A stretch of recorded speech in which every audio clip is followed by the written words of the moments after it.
ইসলামের লেখা বহু গান আপনারা পেয়েছেন, মাত্র সঙ্গে পেয়েছেন, কৃষ্ণ গীত পেয়েছেন, কিন্তু গৌরগীতি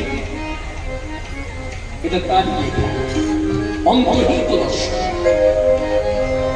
যে দেখার জন্য কখনো চোখের প্রয়োজন হয় না।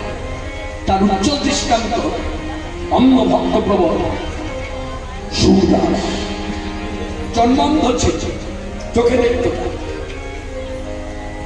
কিন্তু মথুরার হাই রোডের ধারে ওই যে কৃষ্ণ বড় বড় কৃষ্ণের যে বড় বড় মন্দির, সেই মন্দির ভাগের ঘটনা অনেকের জানা, অনেকের জানা না।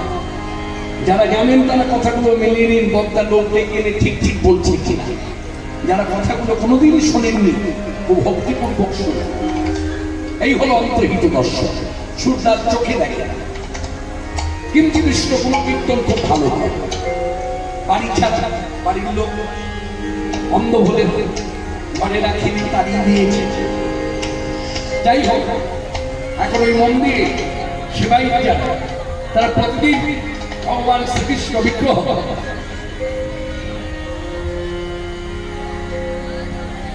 তাকে নিত্য শৃঙ্গার মানে সাজায়। আজকেও সাজিয়ে গুছিয়ে কপাটটা যখন খুলে দিয়েছে দর্শনার্থীদের জন্য দর্শন করবে বলে, সবাই দর্শন করছে। সুরদাস অন্ধ তাদের মধ্যে দাঁড়িয়ে দর্শন করছে। দর্শন করতে করতে হঠাৎ করে চিৎকার করে বলে উঠলেন, আজকে গোবিন্দের সাজ ভালো হয়নি, আজকে এই বেশে গোবিন্দকে ভালো লাগছে, সবুজ কাপড়ে গোবিন্দকে ভালো লাগছে। সেবাইকারা তারা একে অপরে মুখ পানে চেয়ে বললেন, সুরদাস অন্ধ, চোখে দেখে না, ও জানলো কি করে আমরা গোবিন্দকে সবুজ কাপড় পরিয়েছি? সমভাগ যারা চোখে দেখে না, অন্ধ হয়, তারা অনুমান শক্তির তারা অনেক কথা বলে।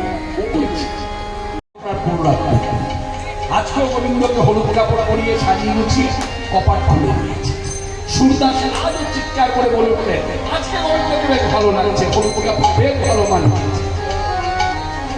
তখন সেবাইটা বলছে, গতকাল না হয় অনুমান করে বলেছে, আজ বলে আজকে অনুমান করে বলেছে। প্রধান সেবাই তিনি বৃদ্ধ, তিনি বললেন, শুনুন, দিনটা হবে শেষ দিন, প্রমাণ করে দেব সুরদাস চোখে দেখে কি দেখে না।